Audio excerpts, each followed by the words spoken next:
Welcome to this deep dive.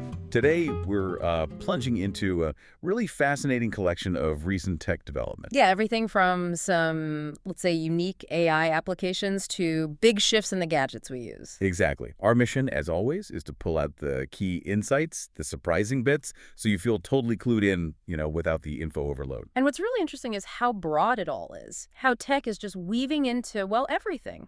Daily life, work. We'll try and connect those dots. For sure. Show how these maybe seemingly random stories fit the bigger picture. Okay, let's unpack this. We've got AI hiring anime girl engineers. Robot umpires. Seriously. Yeah, quite the mix. We love a good story here, so let's kick things off with some of the more, well, let's just say unique AI applications right now. First up, you might need to brace yourself for this one. Elon Musk's XAI. They've posted a job. The title: Full Stack Engineer Waifus. Right, waifus. So the immediate question is, what exactly does a waifu engineer do? Good question. Well, the role, it's specifically about creating these anime girl avatars for Grok AI. They already have one called Ani. Ah, okay. Yeah, and Ani's described as flirtatious, apparently can even go NSFW. And the pay for this job, it's pretty substantial. We're talking $180,000 up to maybe $440,000 a year. Wow. That's certainly one of the more unusual AI roles we've heard of. So beyond the headline grab, what does a job like this really signal about digital personas, AI interaction? Well, it definitely speaks volumes about trying to make AI more engaging, maybe more relatable, or tapping into very specific user tastes, perhaps. It's an interesting experiment, really, in human-computer interaction. It kind of pushes the boundaries of what an AI personality could be. Okay, so from fascinating, maybe even controversial avatars. Yeah. Let's pivot. Something sparking a totally different debate. AI changing the rules. Yeah. Literally. In sports. The robot umpires. Yeah. For the first time, smart cameras powered a robot ump at the MLB All-Star Game.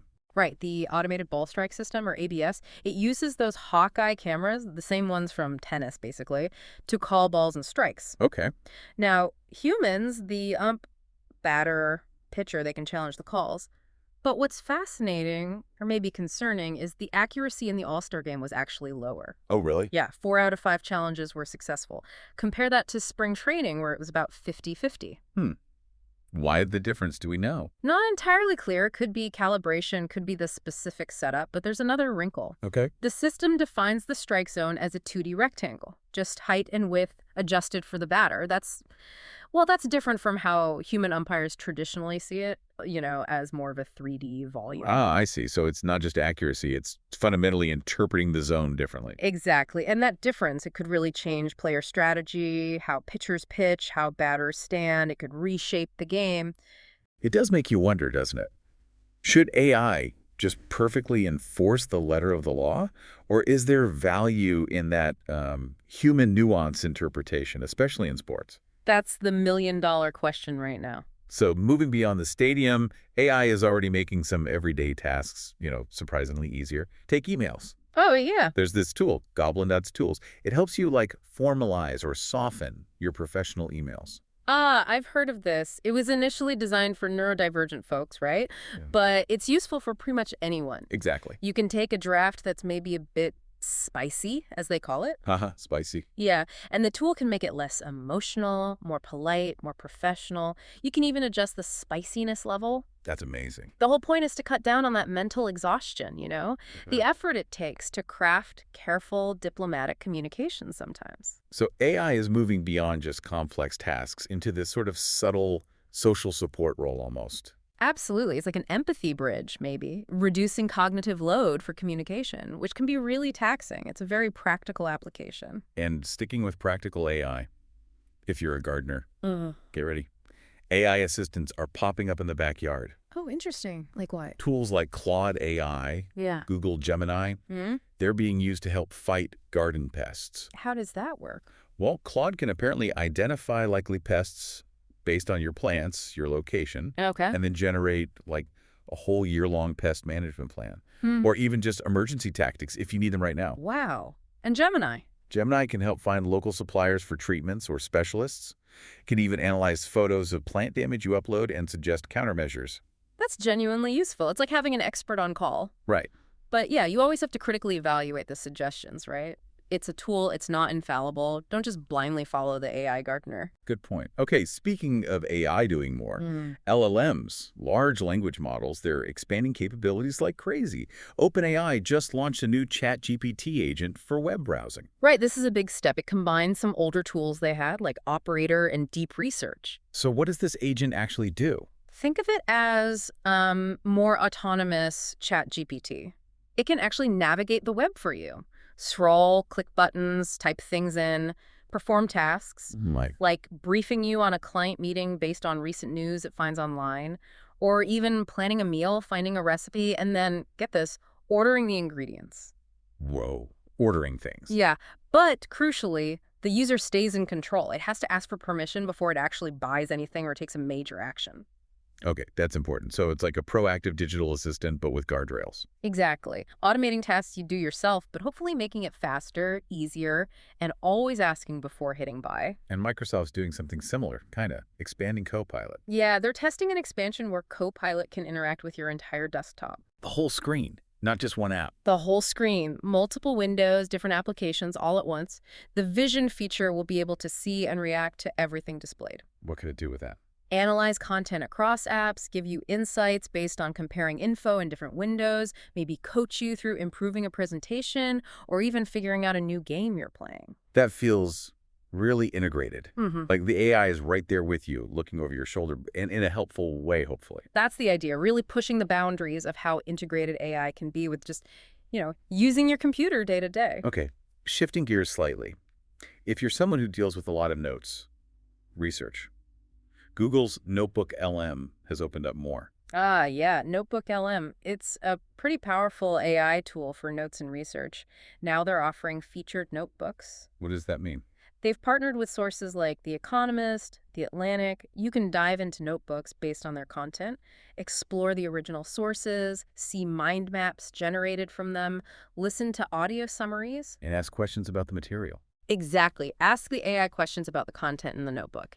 And they're planning more features, too. Video overviews, AI flashcards, interactive quizzes. Sounds like an incredible learning tool, honestly. It really could be, yeah. For students, researchers, anyone needing to digest complex info. But as AI gets more capable, the concerns grow too, right?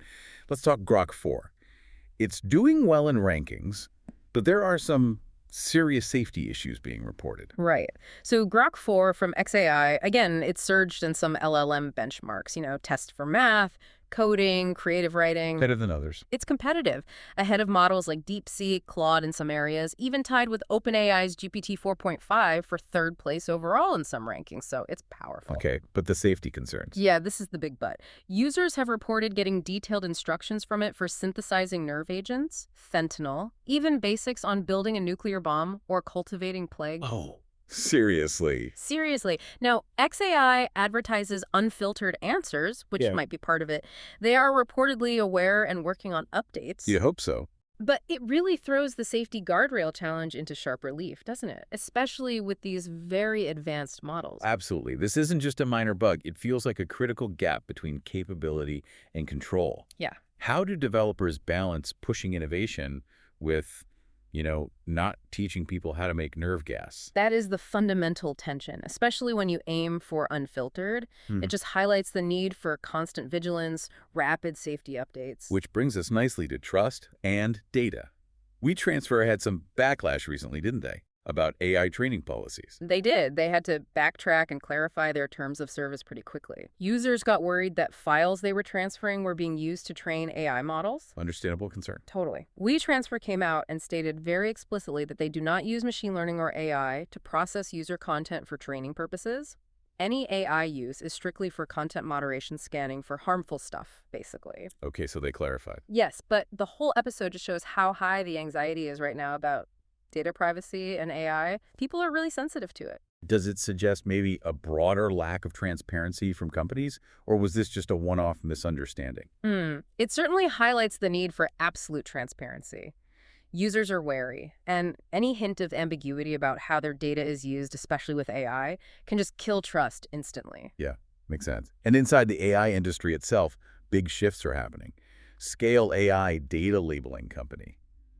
big layoffs. Yeah, Scale AI cut about 200 employees, which is roughly 14% of their workforce, and they also ended contracts with around 500 global contractors. Why now? Didn't Meta just invest heavily in them? That's the interesting part. This happened after Meta put $14.3 billion into Scale AI, and Scale CEO actually moved over to run Meta's superintelligence group. Oh, wow. The official reasons for the layoffs were scaling too fast, shifts in market demand, but the Meta move also caused OpenAI and Google to cut ties with Scale AI. Because of competing interests. Exactly. It really illustrates the intense competition, the talent poaching, the consolidation that's happening in the AI space right now.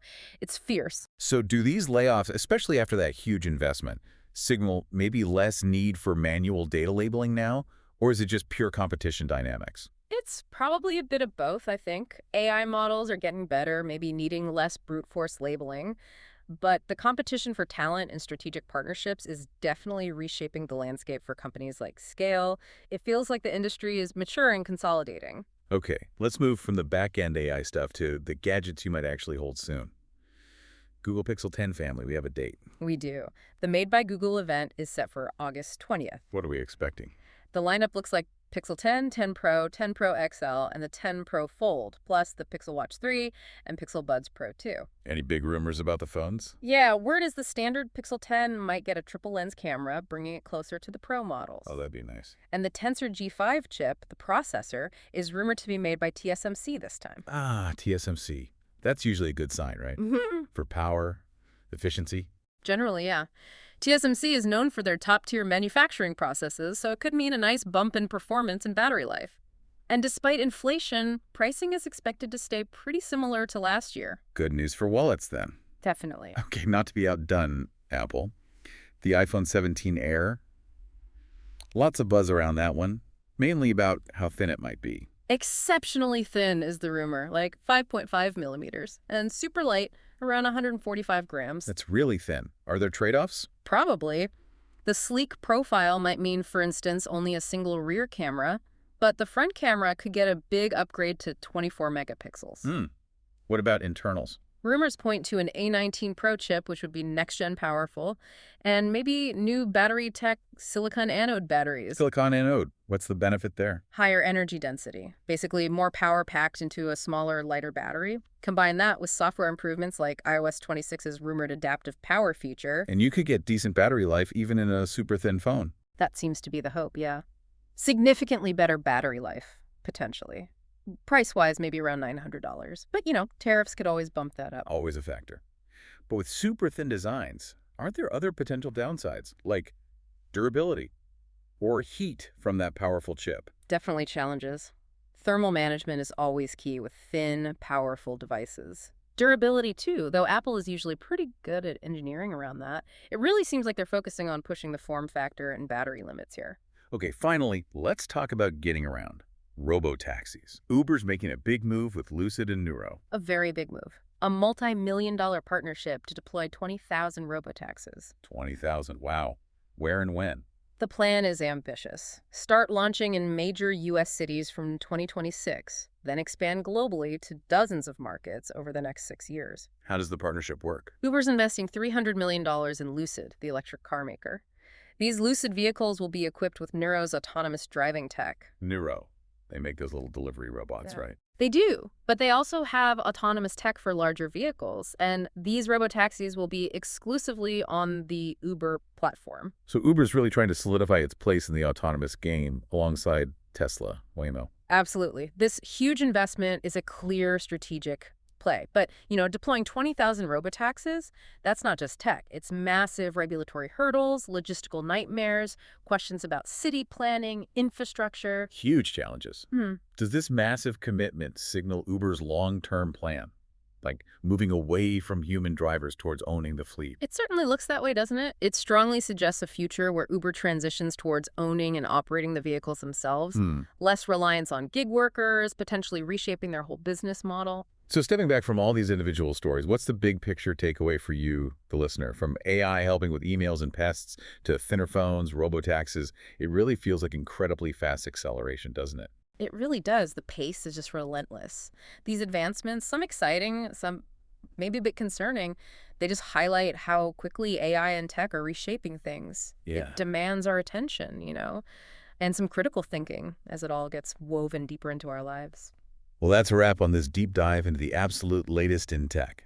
We hope you found these insights as fascinating as we did. Yeah, lots to think about. Definitely. Yeah. Until next time, maybe consider this.